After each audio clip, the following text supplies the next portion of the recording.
Hi guys, welcome to the channel. This is the Nasus Thread. Today on the channel, I'll be showing you how to cut, sew an elastic waist trousers. If this is what you're interested in, you want to keep watching. And if you're yet to subscribe to the channel, do well to subscribe. And as well, give this video a thumbs up and let's jump right into this tutorial. Silence, louder than most. One day you're warm, the next day you're cold. For a start, these are the materials needed. I have this fabric here, 2.5 yards of fabric with 60 inches of length and a 2-inch elastic. To start off, you're going to fold your fabric into two using the largest part of your body, which is the hip, plus extra inches. In my case, I folded my fabric using 16 inches of wideness, and I went ahead to just mark the starting point of this fabric where my measurements will be taken from. So you want to indicate that point so that you know where you're starting from. Now, because we're using a 2-inch elastic, it means that the band for this trouser will be 2 inches wide. So we're going to leave 2 inches around the top line, leaving out 2 inch and then mark your hip point. The next you want to mark is your crouch depth, which is gotten by dividing your round hip by 4 and then adding 2 inches to that. In my case, because I wanted this to be high waist, the next thing you're going to do is to mark your knee point and then mark the full length of your trouser. So if you want to make this a short, you just have to mark wherever length you want it to end. So, but remember that while placing your tape, 2 inches should be upward from your starting line so that it doesn't affect your crouch measurement. Okay, make sure to put that into place. And then I'm going ahead to just make horizontal lines at the point which I marked. I hope you can see those lines clearly. So remember, you're going to mark the waist to the hip point, your waist to the crouch depth, your waist to the knee point, and then the full length of your trouser or your short.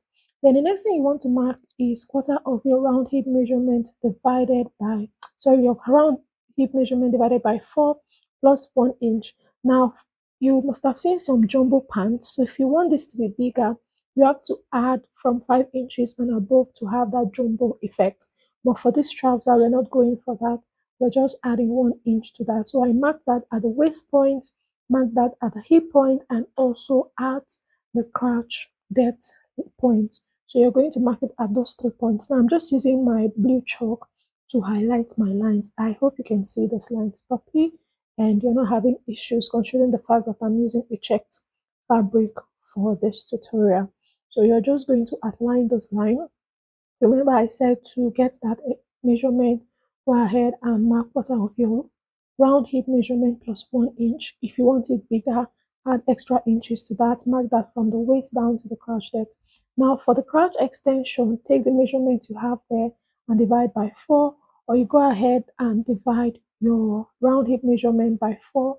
We're just trying to get the crotch curve for the front. So what we're drafting here is the front piece, which we'll finish drafting. So because this trouser is a free pant, you're going to take what you have around the crotch area, take the horizontal measurement you have around the crotch area to the knee point and down to the full length. So if you want it smaller going towards the ankle area, you can just reduce it by 1 inch while you're marking. You can take off 1 inch on both sides of the inner leg and then the outer leg, take off 1 inch and connect. So in this case, I just want everything to be equal. I just marked the same thing I have around that crotch extension. I marked it down to the full length. And I'm going ahead to add ½ inch around the crotch area, which will be my stitching allowance. And that will be what we're doing for the front. Okay, there's just all of it for the front. There's nothing different. Now remember that my fabric is on fold right here. And I'm just using my pinch to hold them at various points before I'll go in with my scissors to cut it out. Now, while cutting out, just follow through with the lines which you have marked to cut out. Then around the waist area, you're going to add ½ of an inch. So that is the band allowance. We're going to use that allowance to attach our band to this trouser. So I'm going to add ½ inch to the waist area for that. Now moving over to the back piece, we're going to fold. You want to fold it wider than what you folded for the front. Okay, remember for the front, I said I used 16 inches on fold. So on the back, I need to fold it wider. And then I'm going to leave some allowances at the top and also at the side, especially towards the crotch area, because that is where we'll be adding allowance to the back. So usually the back of our trousers is bigger than the front, and that is why. So at the top area, you want to leave 2 inches. It's 2 inches I'm using for this. I'm going to leave 2 inches for that. I need to have like 2 inches extra around the top to differentiate the front from the back. The next you want to do is to use your rule and your chalk to extend the lines you have around the crotch area so that we can now extend the back crotch line. So we're going to extend all the lines we have from the front and extend it. So we're going to go up 2 inches from the center front. That's for the center back. Now we're going up 2 inches. That means we're increasing it by 2 inches. So this is for the butt allowance. After increasing by 2 inches, go ahead and connect to the sides of the front. Just connect to nothing at the sides. We're not adding any allowance to that. All right. Then after doing that, we're going to now add allowances following through the crotch area. So that's it. Make sure that the line you connected from that upper part matches what you have by the sides of the front. Now, the next thing I want to do is to just add 2 inches around the crotch of the back area. As you can see me, I'm just going in with my chalk to add 2 inches and extend that 2 inches to that upper part where you came up by 2 inches. Okay, so we're just using 2 inches. You're going to mark these 2 inches down to the full length of your trouser in the inner leg. So you see that is the part that's the center front, in this case the center back area. We're going to just mark that 2 inches down. So that is the allowance we are adding to this, right? We're just adding that allowance. So I'm not making an adjustment at the top. I'm going to continue adding that 2 inches to the full length of my trouser.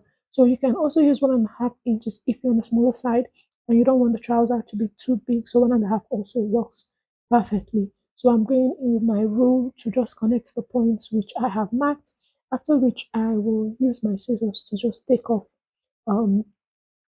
just cut them out so that I have my piece separated for the back piece. So I hope you understand everything I've explained.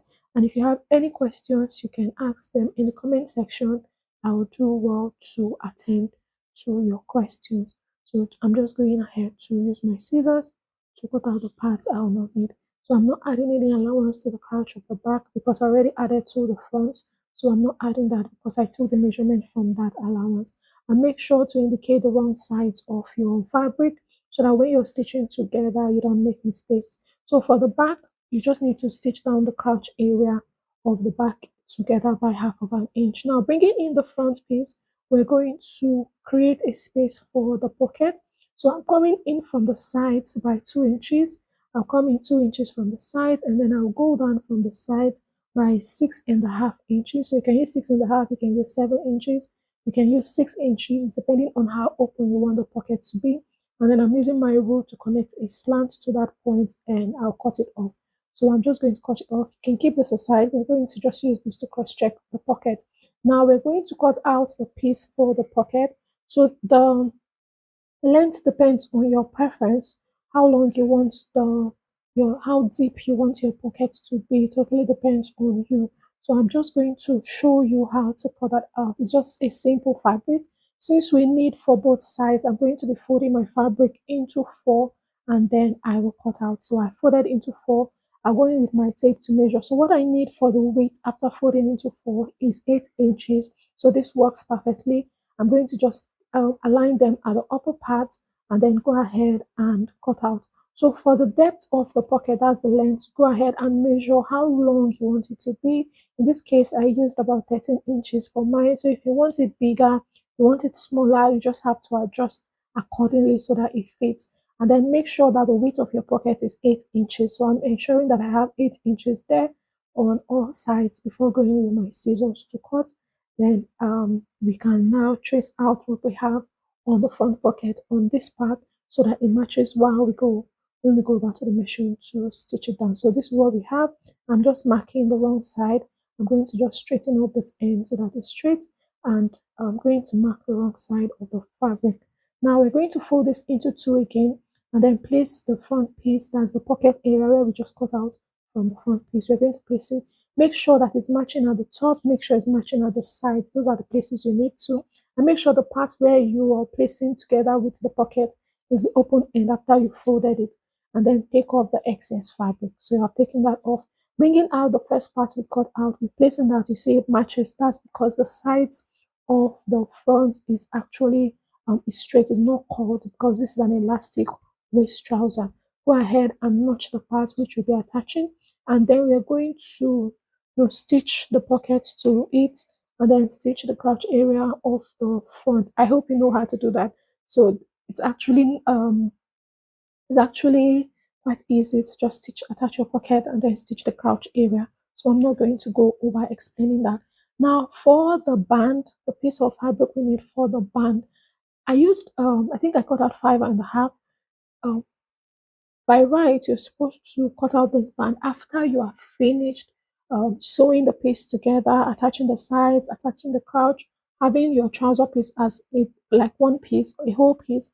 Then that's how you're supposed to now measure the roundness of the waist, so you know how to cut in order to not waste your fabric.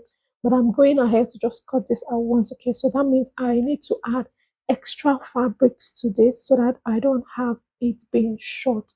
So for the width of this, I'm starting off by taking the this part of the fabric which I'll not be needing so that I can now take the measurements that I want. Now for the width of this, remember our band is 2 inches, our elastic is 2 inches, and we said we want the band to be 2 inches by the time we finish. So 2 inches plus 2, because you need 2 inches on the other side, you need a seam allowance, which is about 1 inch on both sides when you fold it. So that makes it 5.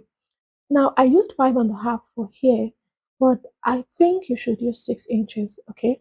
Now, let me explain why. If you have excess when you finish, you can easily sedge it out or trim it out if you think it's too much. I noticed that while working with elastic, for me, anytime I fold, it's as if I have shortage. I don't know if that's from my cutting.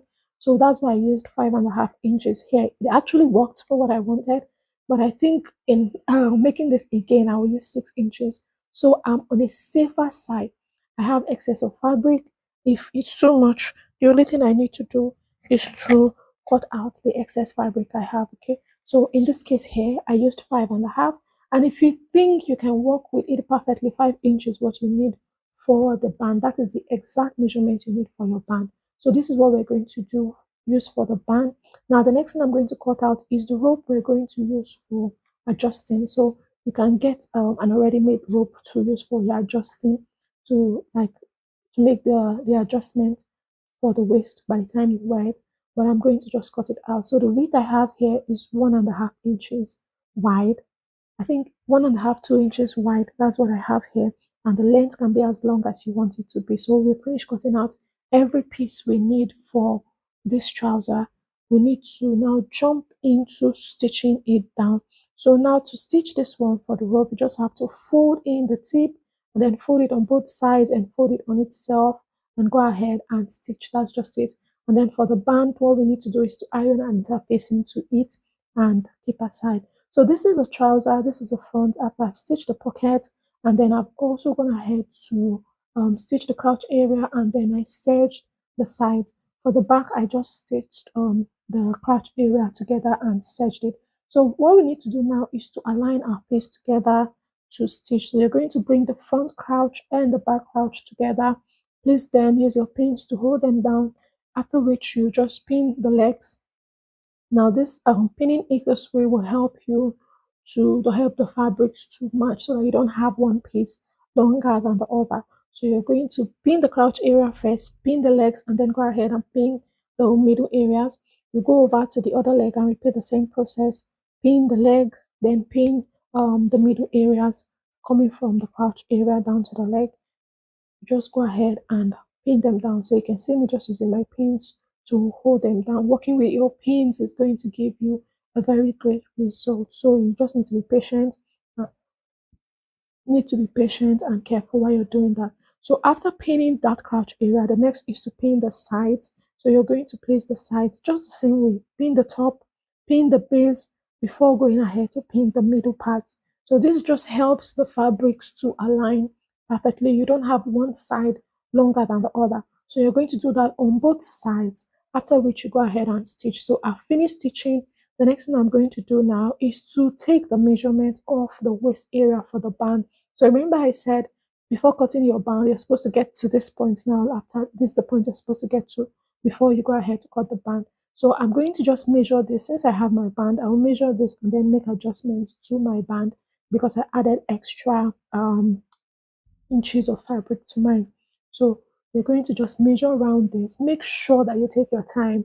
It's important that you get the accurate waist measurement when you're making this because there's no way for you to start trimming except you want to start over, lose, and start over. So make sure when you're measuring the roundness of the waist, you're taking the accurate measurement. Now, this is my band after I've interfaced it. I'm going to fold it into two like so. And because I folded into two, I'm going to take the measurement I had around my waist, I'll divide into two and then measure that around my band. Okay. So the band is folded into two. You're going to take the measurement you have. So take for example, around your band, you have 45 inches. You're going to divide 45 inches by 2, which will give you about 22.5 inches. So that's what I'm trying to explain. That's because the band is folded into 2. So I'm going to take the measurement, measure the exact point where this is about to end, like the exact measurement I have around the waist. And then I'm going to add half inch to that, which will be the stitching allowance for this, and then I can take off the excess fabric I have on the other side. So this is what I need.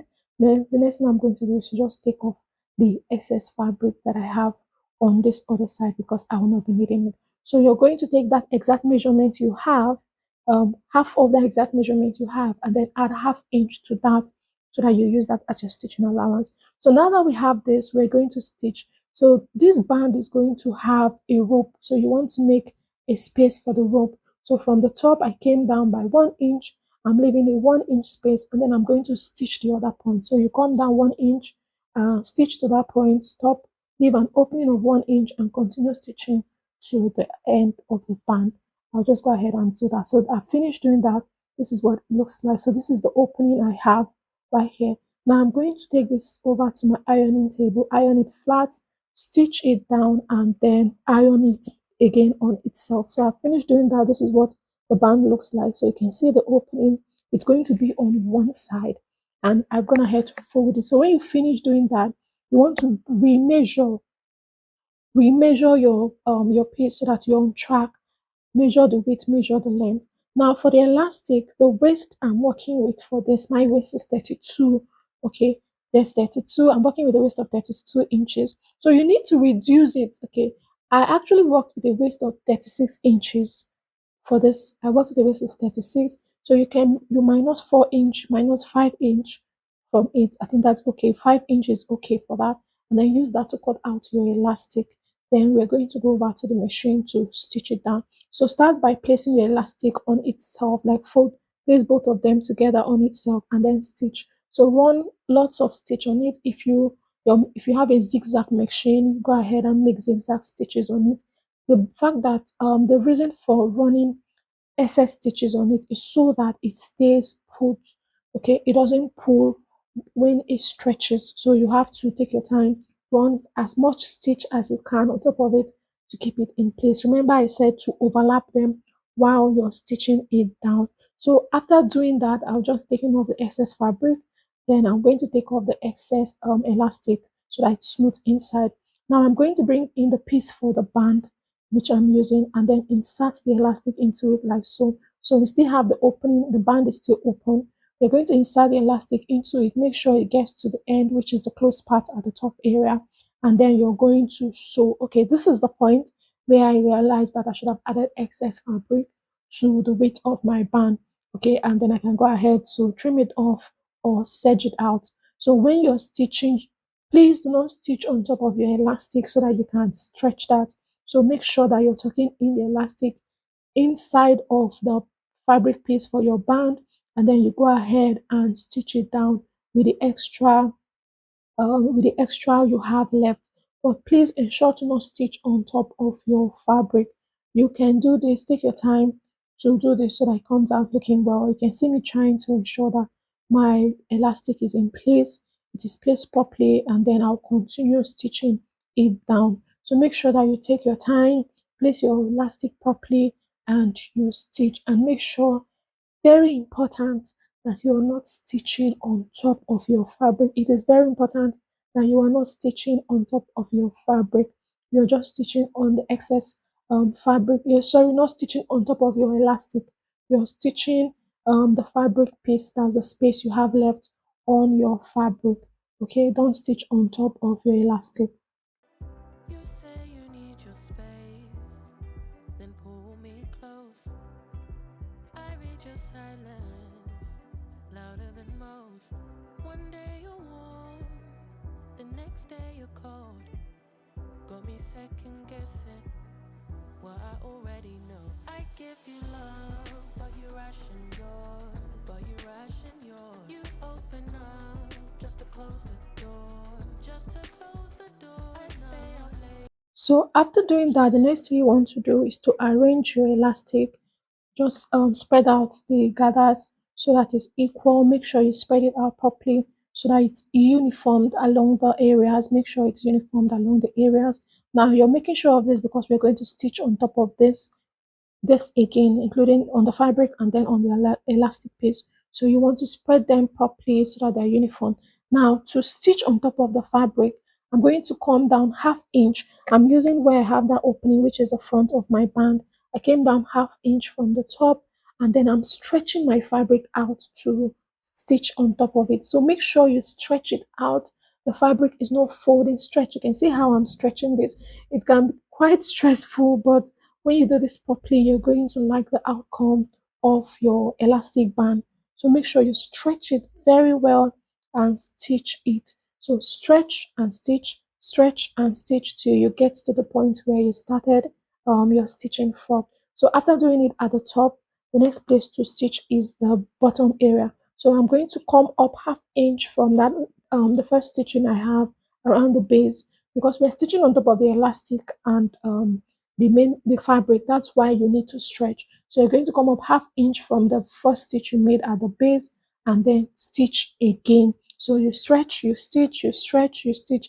It is important that you stretch while you're stitching. It is very important that you stretch before you stitch. So you stretch it very well and then you stitch. So you stretch it in a way that the fabric isn't folding at all before you go ahead to stitch it down. After stitching, this is what the band looks like. Beautiful. Okay, it looks very nice. Again, this is the band already. This is what it looks like. Okay, so what we want to do now is to attach to the waist of our trouser piece. So when you want to place them together, the part where you have the opening around the band where the rope will pass through is the front. So you're going to place it right side to the trouser piece. That's to your center front. Okay, place it to your center front. Use your pin to hold it down and you're going to stitch. So when you're stitching again, you have to stretch. As you're attaching your band to the trouser, the waist of the trouser, you have to stretch. So it's important that you stretch it so that it goes round the trouser piece, because what we have around the elastic now is smaller than what we have around the waist. If you don't stretch it, it's not going to fit. So you have to stretch as you sew, stretch and sew, stretch and sew, just like you did earlier. It's going to take your time, but you need to be patient while you're doing that to stretch and stitch so that you have a perfect outcome by the time you finish doing that. Your silence, louder than most. One day you're warm, the next day you're cold. Got me second guessing what I already know. I give you love, but you ration yours. But you ration yours. You open up just to close the door. Just to close the door. I stay up late. So now finish doing that, and this is what it looks like. You want to serge the inside when you finish, and while serging, you also need to stretch while you're doing that. Now the next thing to do is to insert your rope into the open space you have at the midpoint of the band, and then go ahead and hem. So this is the final look of the trouser after doing all that. And that brings us to the end of the tutorial. Let me know in the comment section if you found this video helpful, and don't forget to subscribe to the channel. See you next time. Bye.